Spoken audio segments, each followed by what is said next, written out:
Can we start now? Just a moment, sir. Yes. Hello. Hello, sir. Just a moment.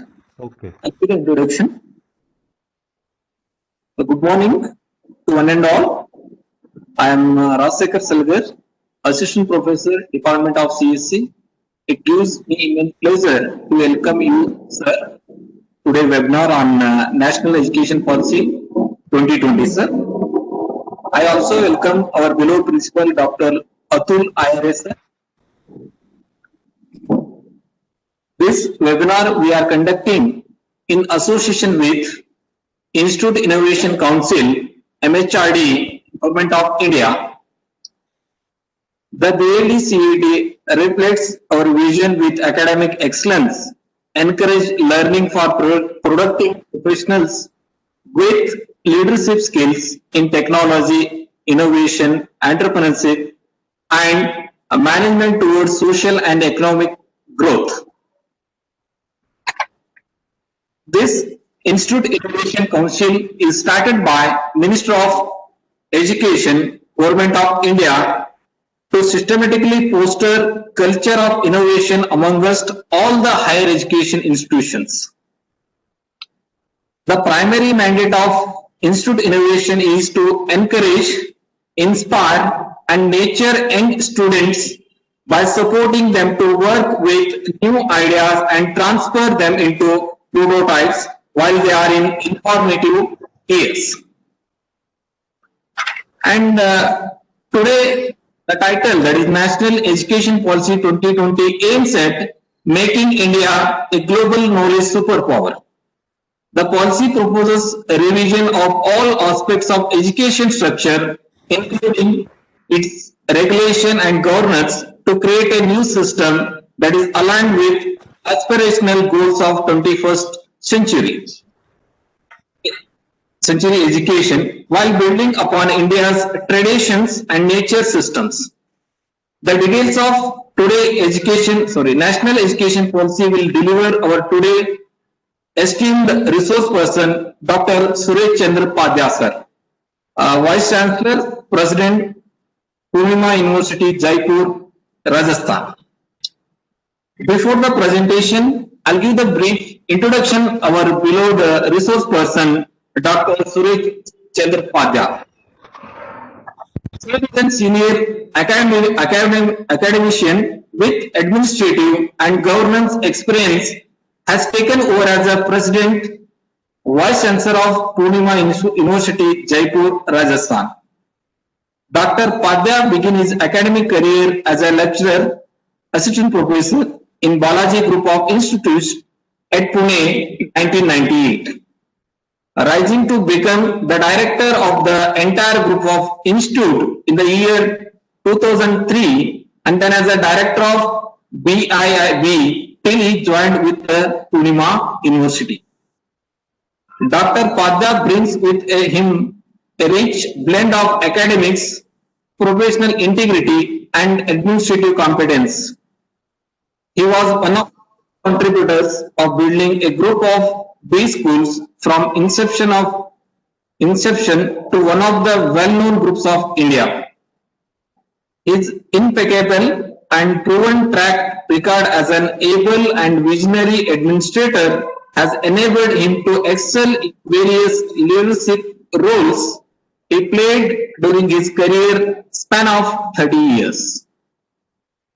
Dr. Suresh Chandra Padya has completed his postgraduate diploma in Marketing and International Business from Symbiosis Institute of Management Studies, Pune, as well as postgraduate diploma in Foreign Trade from the same institute. He has also completed his doctoral studies from Patil University, Mumbai. Sir is socially very active and has made significant contributions in number of areas, like networking with people is his focus. His visionary outlook, outstanding leadership, and passion for education have resulted in Dr. Padya being part of multiple high-powered committees in various institutions and organizations. Before joining the academics, he served in prestigious Indian Army for 7 years, where he has undertaken many administrative duties in both peace and field areas, including border and uncongenial climatic conditions areas. He has also worked as a head HR of CG Core EI Logic Systems Limited at Pune for short term, where he has undertaken the entire gamut of HR and its operations. He has many journal papers to his credit, which is published in various notational and international journals. He has also organized and contributed to several seminars, conference and tradition sessions. Once again, I welcome you, sir, for today's webinar on national education policies. Now, our Bureau Principal, Dr. Atul Ayare, will welcome our resource persons.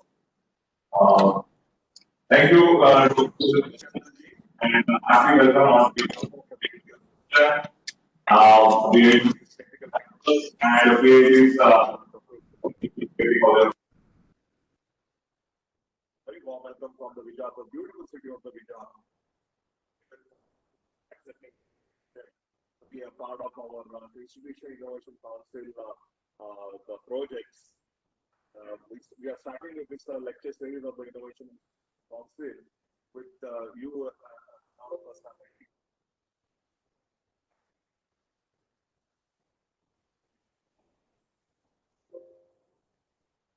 And we are looking forward for some international collaboration as well as soon. Definitely we will collaborate with the Purima University.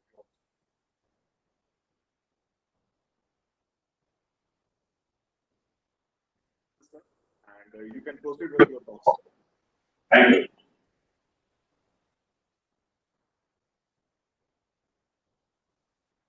Okay. Very good morning to all of you. After a little technical glitch, because it happened sometime, I get this opportunity to be welcomed by so renowned person. I am overwhelmed and thrilled to participate, being a resource person, to talk about national education policy. And the national education policy, sir, can you hear me? I am audible properly? Okay, the National Education Policy 2020, which is talk of the town, and which will give a platform to the entire nation, not only in nation, if it is benefited, if it is fruitful, if it is properly implemented, then the people produced will acclaim, or the nation will become one of the best educated nation of the world. And if it is proved wrong, then we will get into trouble. So the national education policy, which is the foundation of the education system of our country, which is going to be implemented in 2020, is well drafted, and I hope it will be well executed also. The theme or the focus on where this the national education policy is implemented, they talk about the develop the cognitive skill as well as the social and emotional skill. It means they talk about it is also important that you need to learn, but also you need to understand, learn how to learn. Rather than learning or rote learning or the rote learning, they talk about instead of only having the rote learning, you need to have, you need to learn how to learn. And the third aspect they talk about, the equitable access to high quality education for all learners. They talk about high quality education. They talk about the not only cognitive skill, but also the social and emotional skills. They talk about it is important not only to learn, but learn how to learn. So there are three aspects of the national education policy, which is one of the foundation force. The second aspect they talk about is it must enable to study one or more specialized area of interest at a deeper level. They talk about, because they talk about not only it is the policy which is ideology of our ancient history, that is Nalanda, Takshashila, Vikramasila, where the students from all over world was coming and studying there. The multi-discipline specialization. It is not only one specialization, it is in the multi-disciplined specialization. Now, this education policy 2020, which is the foundation of that culture, they talk about a student will be interested one or more specialization area and a deeper level, but at the same time, it is a multi-discipline. They give importance to art, they give importance to culture, they give importance to mythology, they give importance to all the kind of art, sports, they give importance to various activities. All will be a part of our course curriculum now. That's why they talk about multidiscipline. They talk about even 32 arts forms. So that is the second foundation stone of our, or the foundation principle of our new education policy. The third thing they talk about is build character, ethical and constitutional value, intellectual curiosity, scientific temper, creativity, spirit of service, and 21st century capability. Because your this educational system or educational policy need to create something. The output should be such it will have the 21st century capability, means all the science, whether it is a machine learning, whether it is a cognitive skill, whether it is a artificial intelligence, whether it is a blockchain, all the 21st century skills need to be developed. But along with that, till now, what we used to learn is rote learning. We were very good at the science and technology, but somewhere we missed building the character, building the ethical and constitutional values, the intellectual curiosity, scientific temper, all this. But now this education policy, they talk about all the culmination. One part they talk about the multidiscipline. Second thing they talk about the building, build character, ethical, constitutional value, intellectual curiosity, scientific temper, and all these things.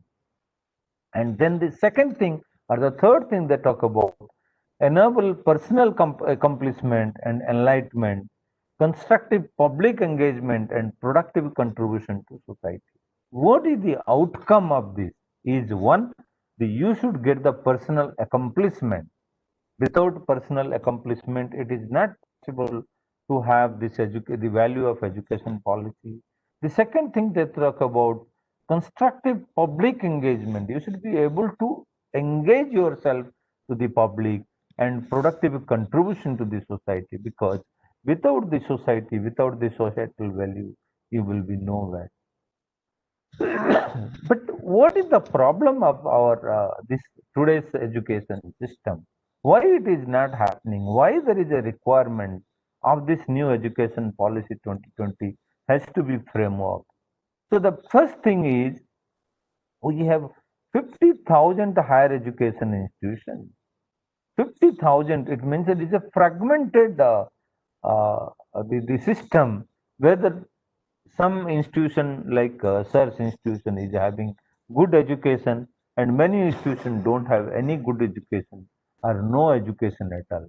But it is a fragmented. There are 40,000 small institutions and maybe 1,000 universities and so many type of institution, school of national importance, deemed university. So approximately 50,000 fragmented institutions are there. There is very less focus on outcome and cognitive skills. There is only a rote learning, there is only a learning of the subject, but the cognitive skills like communication skills, the cognitive skills like creativity, the cognitive skills like presentation skills, the cognitive skills like life skills, these are very less taught in those institutions. And the second thing is rigid suppression of discipline. If you want to take marketing, if you want to take engineering, civil engineering, if you want to take mechanical engineering, if you want to talk electrical engineering, there are rigid specializations are there. There is no specialization or no multidiscipline.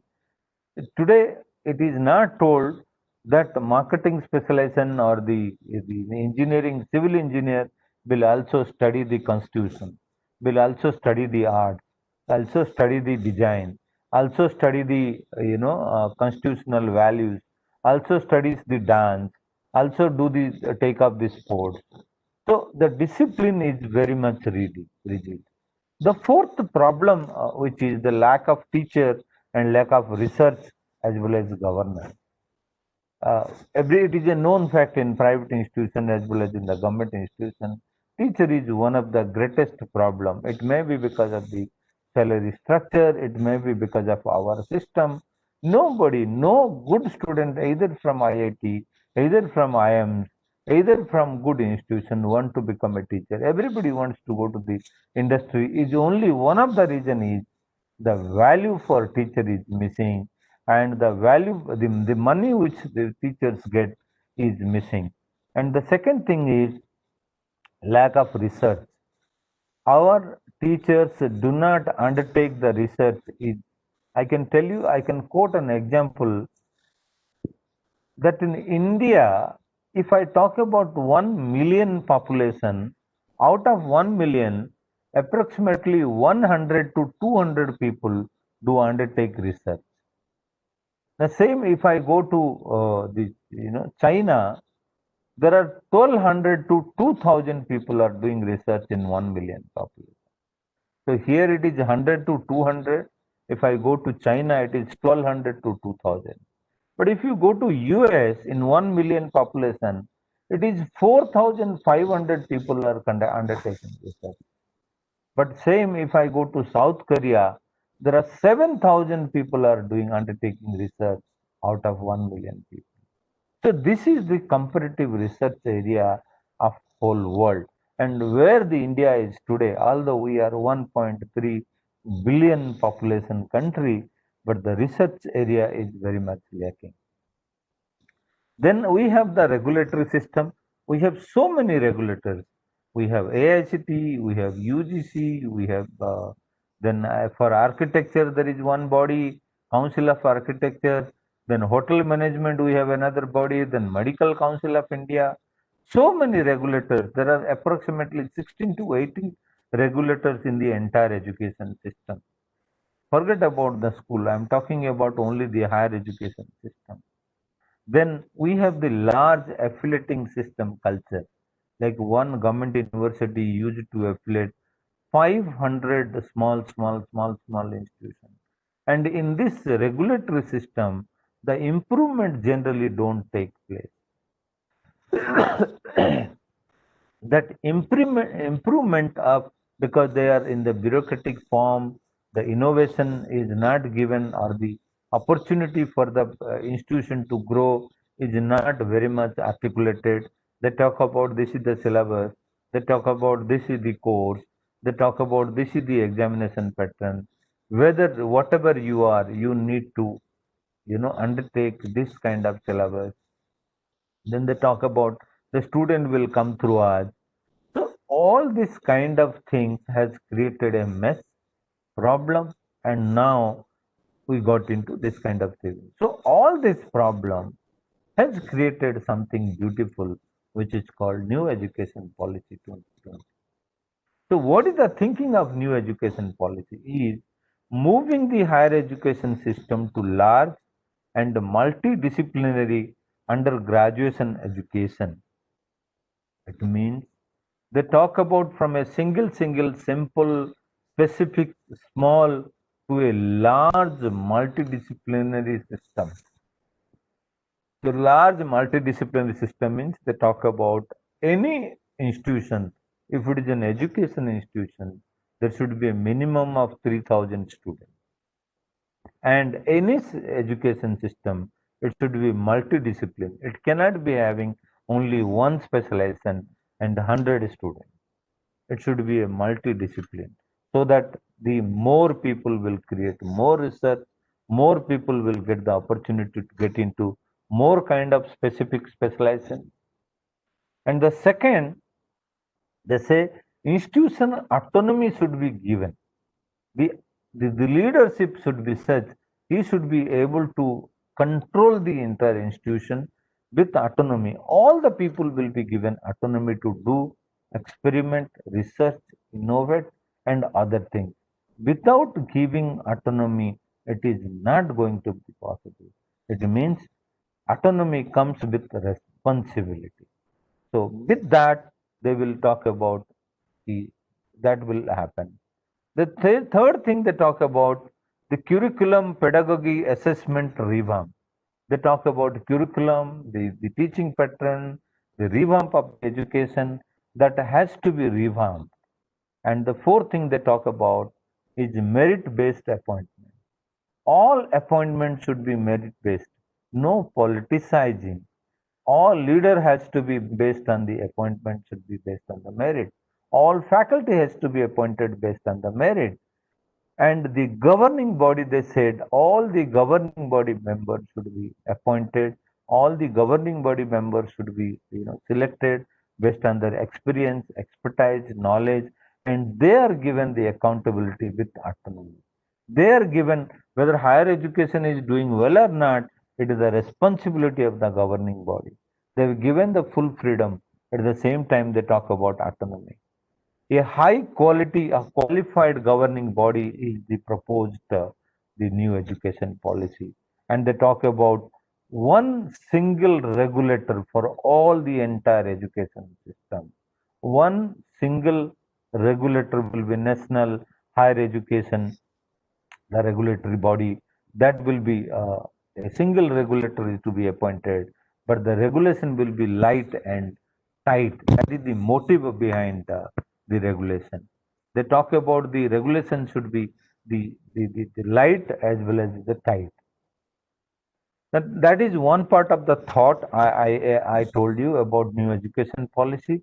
And the second part is they wanted to have three type of university or institutes like this. One is they talk about research university. Second is they talk about teaching university. And third, they talk about autonomous colleges. It means there will be no affiliating colleges now. Sooner or later, all the affiliating colleges from the university system will go away. All the colleges will become autonomous. All the university who will undertake a lot of research are called research-based university. That is one type of university. And the teaching university is the teaching will be their main criteria, and significant amount of research will be undertaken by those universities called teaching university, and the colleges will become the autonomous colleges. The autonomy will be given. They will not be affiliated to any university. The university, suppose any college cannot be autonomous, it means they will be merged with some university which was affiliating, rather than the university will affiliate to colleges. The accreditation system will be now different. Without accreditation, no university will exist, but they want the accreditation system to be different. It means accreditation agency will definitely nominate few colleges or few government colleges as accreditation agencies, and those accreditation agencies will start accrediting all the university and institutions. Today we have 26.3 to 27% of GER, gross enrollment ratio, in higher education. By implementing the education policy, they talk about by 2030 we will have 50% of GER, gross enrollment resource. And another thing they talk about, every institution, whether it is a research university, whether it is a teaching university, whether it is an autonomous college, they will give open distance learning and online program to run. So that is one of the beautiful they talk about, so that you will be able to reach 50%. Today, most of the people from village and the rural community are unable to join the higher education system. So the theme of this new education policy is to provide more holistic education than specialized and specific education. Then third thing they talk about the degree, the graduation degree, it is now a 5+3+3+4 system up to the +2 level. And after the graduation, they talk about it is a multiple entry and exit. It means the 3 years graduation and 4 years graduation will be given. It means if 1 year somebody joined and want to leave, they can leave with a diploma. And after 2 years they want to leave, they can leave 1 year with a certification program, 2 years with a diploma program, and 3 years with a graduation program. But somebody wants to do 4-year graduation, it means the 4th year will be the research program will be undertaken. It means whether somebody can join the 3 years degree program or 4 years degree program. But if somebody complete 4-year degree program or 4 years with a research paper, it means either he can do 1-year master degree program or can directly enter PhD program. So that is another level playing field they have given us. The third thing they talk about is multidisciplinary research university will be set up by the government. So many, it is called Meru Multidisciplinary Research University at par with IIT and IIM will be the things will be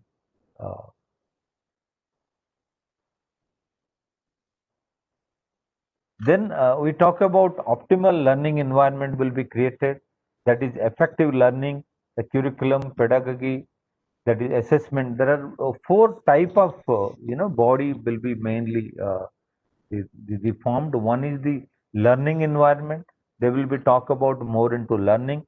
Who will look after the curriculum, pedagogy. It means there is no regulator will be having the supreme power. No regulator will be supreme power. It all will be all higher education system will be controlled by one body, and these all will be the supporting body. One part is learning and effective learning, which means curriculum and pedagogy. The second part, the second pillar, like all higher education system will be converted into or they divided into 4 pillars. The one pillar or one part is into effective learning, that is the learning curriculum pedagogy will come under that. The second is the assessment, it means and the third is the learning outcome, that is club science literature, and the fourth will be the funding. So there are 4 types of things, the 4 separate structure will be formed, and this way the entire thing will be run. Each department will be headed by the people headed by a department, and this way the entire education system implementation will happen.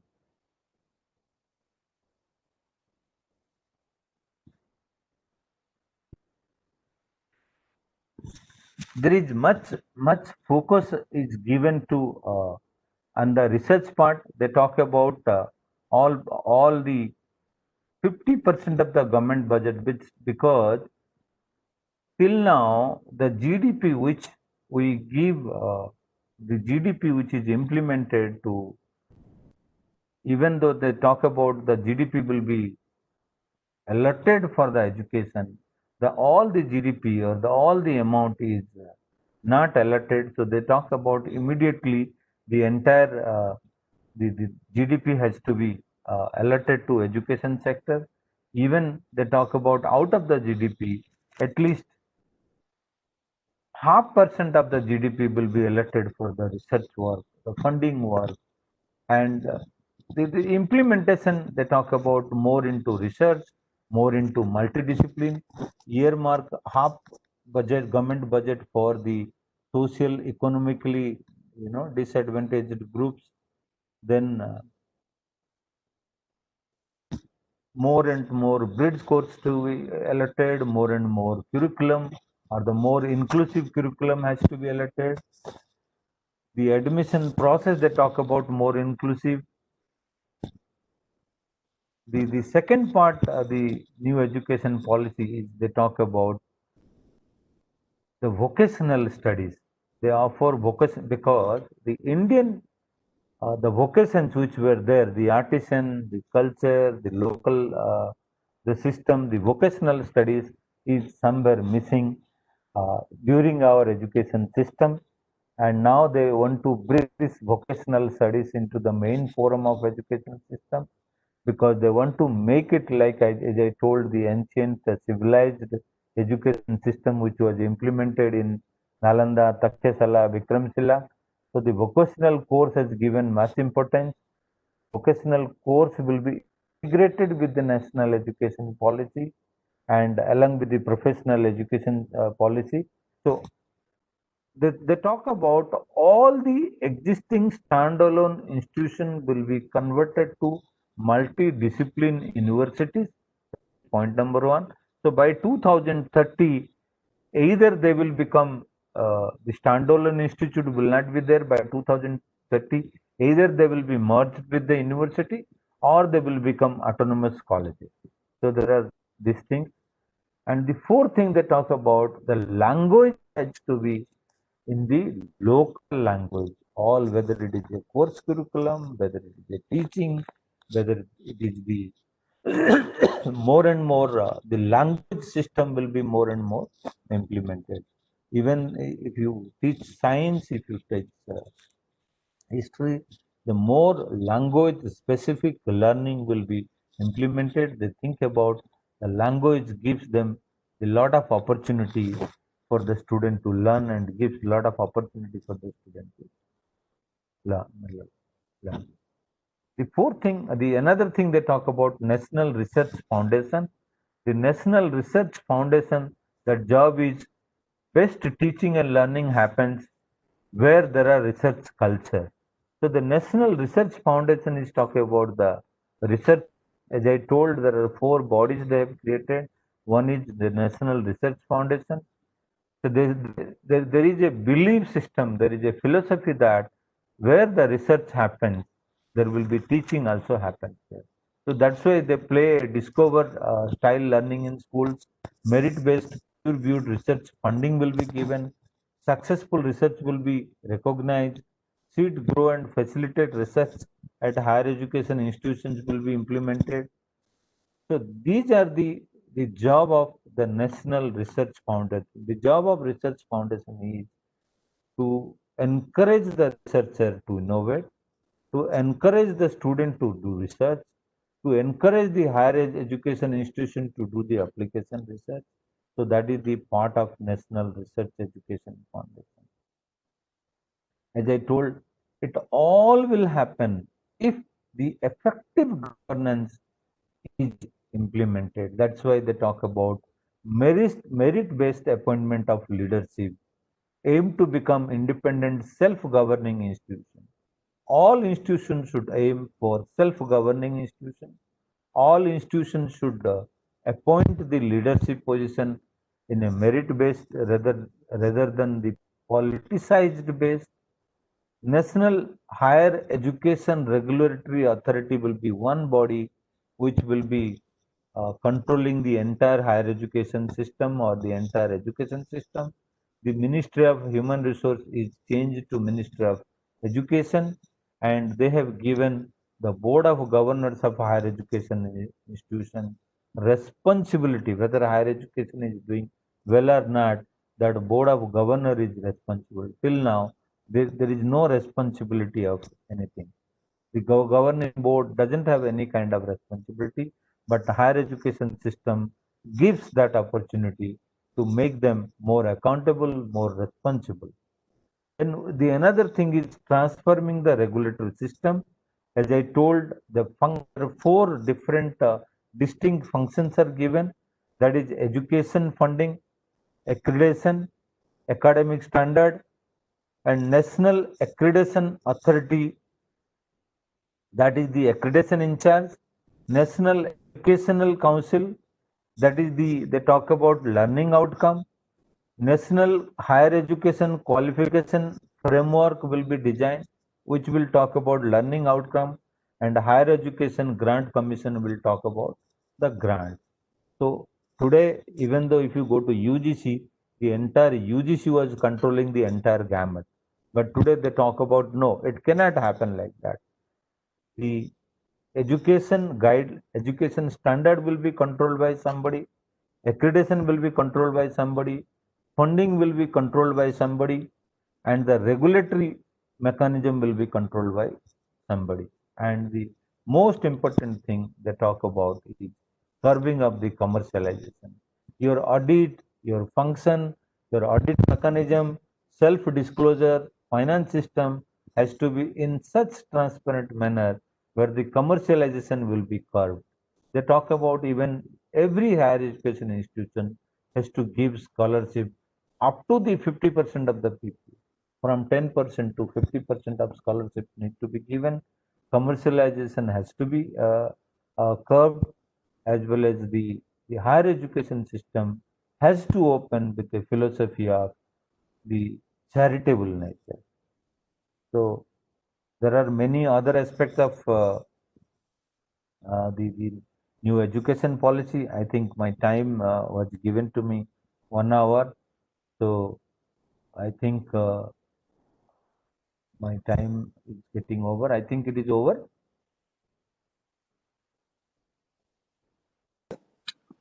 Sir, you can continue. Hello. Hello, sir. You can continue another 15 minutes, sir. Not an issue. Okay. Okay. Okay, sir.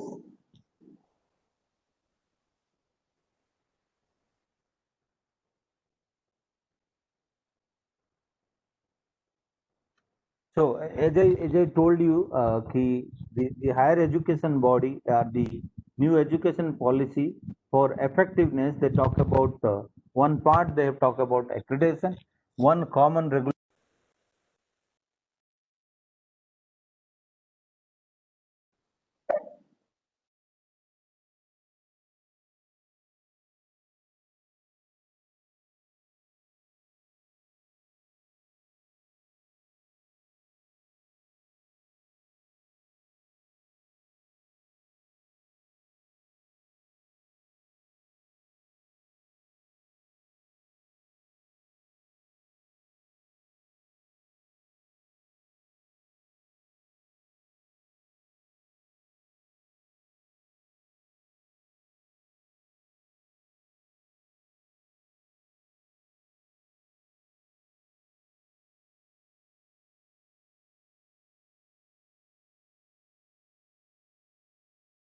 Excuse me, sir. Sir आपका mute हो गया. Sir, can you please unmute yourself? Hello. Now. Yeah, it's audible. Can you hear me now? Okay. Then the second is General Education Council. The General Education Council, the job of the General Education Council is the framework, the expected learning outcome. The learning outcome is one body who is looking after. The learning outcome will be seen by the General Education Council. They will frame what is expected the learning outcome from all higher education system. And the second thing they talk about National Higher Education Framework. The National Higher Education Framework will also be seen by the General Education Council. Then Professional Council, that is ICAR standard setting body will be created. So today the suppose the Architecture Council of India or the Hotel Council or the Hotel or the MCI, the Medical Council of India, they were the controlling authorities. But today they talk about no, they will not be controlling authorities. Now they will be the support system. They will be the advisory body. Then they talk about Higher Education Grant Commission, which is mainly responsible of the funding and financing to higher education system. And they are forming another body is called National Education Alliance for Technology, or NEAT. This body will look after entire gamut of technology which will be implemented in higher education institution, because without technology it is going to be very difficult for education to explore the possibility of technological innovation. New technology will come and be implemented in education system. So they have created this need who will explore all the possibility of technological innovation, technology for education, technology implementation in education setting, technological research, all kind of activity they do. The another thing they talk about, the Higher Education Association, they will create an like IAS, IPS, IFS, they will create the cadre of Indian Education Service. The Indian Education Service will be implemented, who will support to implement all these activities. So these are the people who will be administrator. Even this will be the people who will be the registrar of all the universities, who will be appointed as registrar of university, so that the university will function properly. So these all, according to me, all the system and specific thing, that is the Rashtriya Shiksha Ayog as well as the Rajya Shiksha Ayog, they have made the two parallel bodies. So if all the system is implemented with a focus of multidisciplinary research, multidisciplinary university, every institution should be more than 3,000. And there are three type of institute called research university, teaching university, and autonomous colleges. And the implementation of character building and the constitutional values and the development of all the art, culture, themes, and the language scheme. So all the gamut, if it is implemented, then I am very sure the national education policy will become one of the most fruitful policy of our country, and our student will be encouraged. They talk about even the Indian institution will go abroad, and abroad institution will be permitted to set up in India. So no need of students going there, and if international institutions are coming here and trying to implement their system in India, I think India will have a great power, great opportunity, great thing in future. All the best who are the implementer of this, the policy, and thanks to our the cabinet ministry who implemented this policy with a vision for another 50 years. Thank you very much.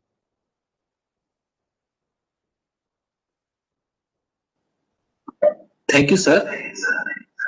I request all that any participant they have any queries related to national education policy. Yeah. Yes, please. Any participant you have queries?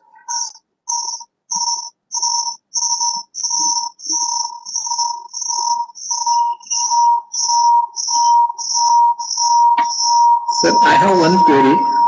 Yeah, bully. What is the policy has been made for innovation and startup as part of the higher education in new education policy, sir? Okay.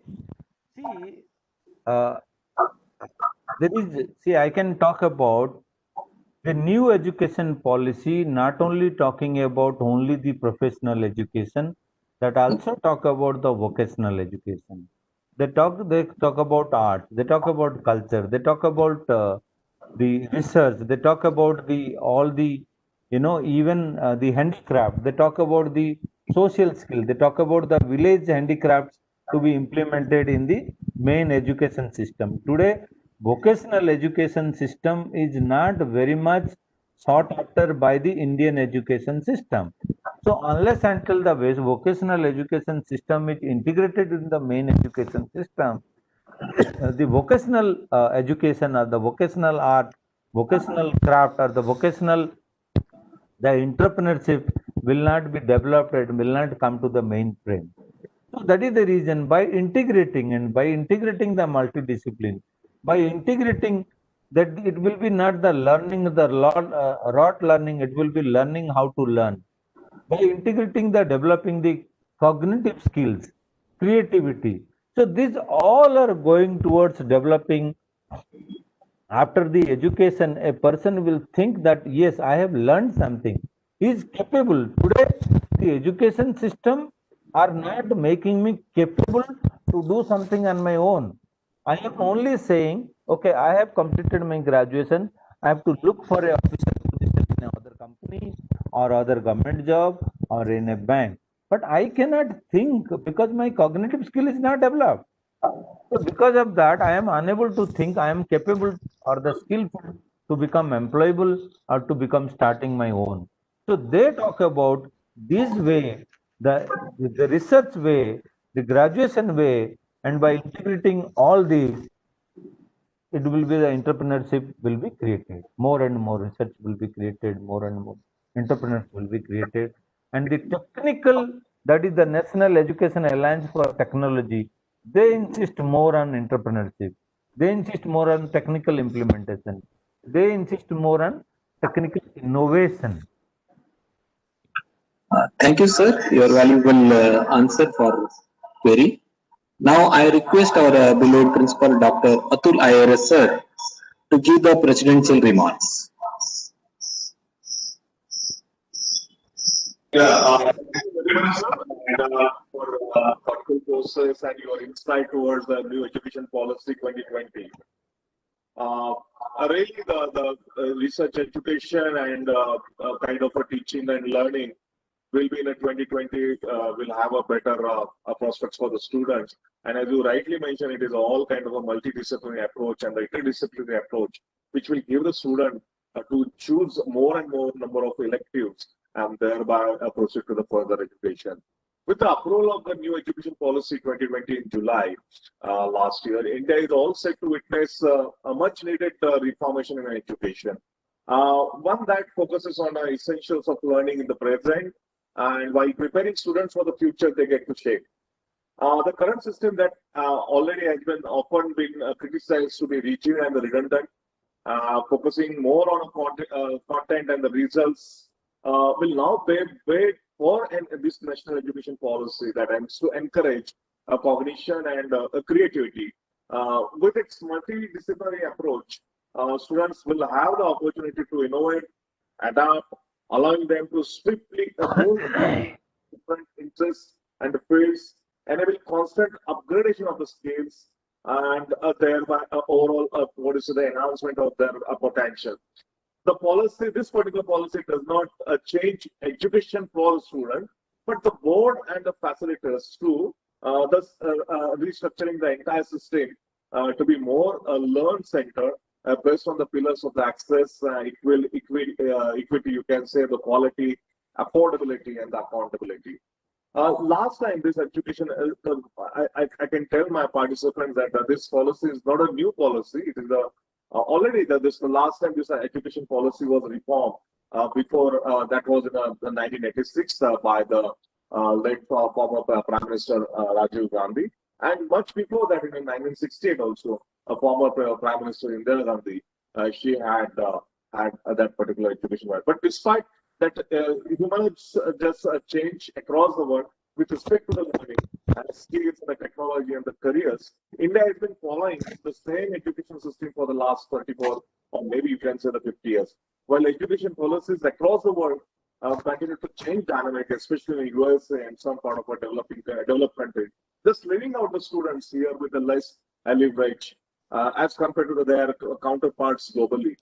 With the new policies in place, this aperture is reduced, ensuring the knowledge and the opportunities students receive here are on a par with the global standards. Obviously, we are looking forward for, as you rightly mentioned, that some of the accreditation policies which are coming into the India, the one of the accreditation for being as a professional institution, we have Accreditation Board of Engineering and Technology, ABET, that is having the role in what is said.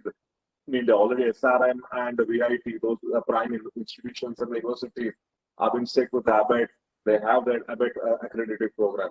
But with the new education policy, obviously, and across the world, that is going to have some larger impact on a society as well. Like there are like the promotion of the multilingualism and the native languages also as a medium of instruction in India, especially. The still because I've been to the Japan and the China, those particular part of the world, wherein today it's still all the bachelor's program or the maybe high school teaching is in a local language, and that is having a major impact on the student. So that is the promotion of the multilingual, maybe you can say the native languages in this national education policy is going to help our most of the students a lot, because English to any kind of English, maybe the technical content transformation is not that much possible.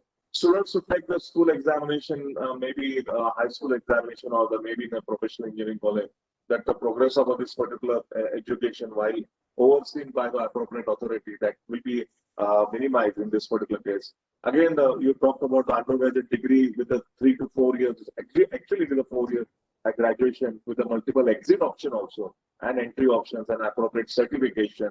If you are doing your BA course also, you can take some courses in some humanities. And most of the US universities today, those offering the very large contents of the humanities. And in a national education policy, the humanities have been given a prime picture. No hard separation among the curriculum or extracurricular or maybe curricular, maybe between the arts or humanities or the science or amongst the vocational or the academic streams has been put in this particular national education policy.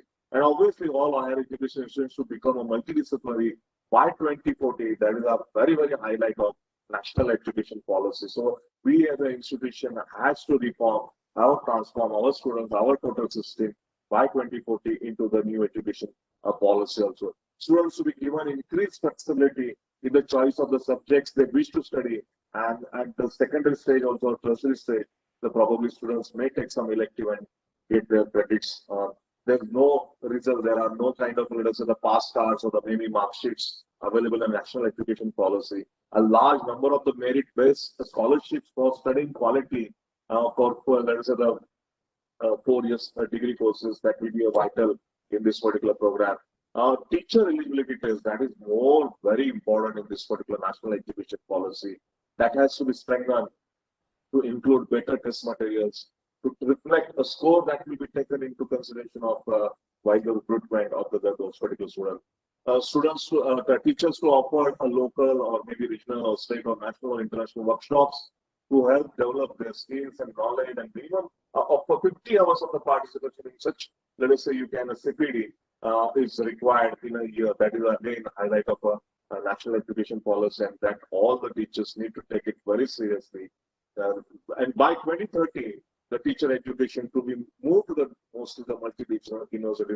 As you rightly mentioned, sir, we are going to be the all autonomy, and we will have some private university status also, or maybe self-governing institution. That is a one important area of the NEP, and every institution should strive for that particular success, getting their students, getting students admitted at your university, and that is a major challenge before all of us. National Education, Higher Education Regulator Council, that is NHERC, to function as a single regulator for higher education sector in India, that is very, very important. And as you rightly mentioned, AICT and UGC is not going to play a very important role furthermore. So we have this particular NHERC, and all including the teacher education and the students, including the medical and the legal education, that will be governed by this NHERC. System of graded autonomy based on accreditation for the college, that will be implemented. High performing Indian universities may set up campuses in other countries. As you rightly mentioned, that you do not need to go to the US or Singapore or to Tokyo to pursue the education. All these foreign universities will be in India, and obviously our institution like the IITs and IIScs or NITs can set up their maybe the campuses abroad. Like already we have Amity University and the Sharda, they have set up their campuses outside, maybe in Dubai and the Middle East and some part of the Asia also. Selected universities among the top 10 in the 100 may operate in India also. That's Stanford and the MIT, Cambridge, Harvard, those universities can play a very important role, and they can set up their campuses in India. This is very important aspects of the national education policy. Regulatory systems of higher education to be distinct from the regulation, accreditation, the funding and the academic standard setting under Higher Education Commission of India is very, very important. Now, the education policies across the world, like we have a Singapore, Australia, then the US, then Finland, the Russia, already they have the China, the major play role is of China. Already they have set up all this particular, and since we are ruled by the British people, obviously the England and those particular British systems still prevailing in India. But again, England and the UK, they have changed their education policy to the new set of guidelines. So obviously, to comparative study of these particular different educational policies across the countries brings about the repeated need for the students being educated, and not for year-end assessment, because still I'm recalling those aspects of the results and the typical examinations. Even if you pursue BS and the MS in the US, still We do not have an examination system. Probably we have some credit system wherein you can earn more and more credits to earn your degrees. But for the life outside that confines upon an education institution, so we need to be more proactive in implementing those national education policy. Similarly, the more focus on the continuous developments of the teachers and greater autonomy with the institution, the better the education system overall will be. And the new education policy has covered these aspects very well. And but still, we will have to wait and watch as these policies are going to take the shape in the coming years. But truly understand how impactful it is over the real time, you can say. So I'm very happy that the National Education Policy 2020 by this particular government has laid a founding stone for becoming all institutions a global leader in their prominent areas, whether it is engineering or management or architecture or any kind of education, wherein we being in the top 100 also, or maybe Stanford, MIT being in the top 100, can set up their campuses across and have a bilateral relations and agreement to work upon. And obviously, to benefit all the faculty members and the students are going to take this particular national education policies very serious, and thereby these particular stakeholders will have a better, and obviously the parents, employers, and alumni, those are going to be very happy with the national education policy. Very thankful, Dr. Suresh Chandraji, and I'm very glad that you've been here and deliver your thoughtful process. And definitely we look forward for your association with our BLD Engineering College as well as the BLD Association. On behalf of BLD Association and Dr. M.B. Patil, he was a former Home Minister and the Water Resources Minister for the government of Karnataka. He is our president. On behalf of him and our entire board of the directors, I thank you for being for this particular wonderful morning and exciting topic called as the National Education Policy 2020 and focus on especially the innovation and entrepreneurship. Thank you very much. Thank you. Thank you. Thank you, sir. Once again, I thankful to our resource person, Dr. Suresh Chandra Padhya, sir, for accepting our request and delivering the National Education Policy 2020. And I am thankful to our entire BLD Association and our BLD CUT, our Dr. Atul IRS, sir, and our Bureau Director Rahul Patil, sir, and our President M.B. Patil, sir. And also, I am thankful to all my colleagues who directly or indirectly are helpful for organizing this webinar on national education policy. Thank you, one and all. Thank you. Thank you.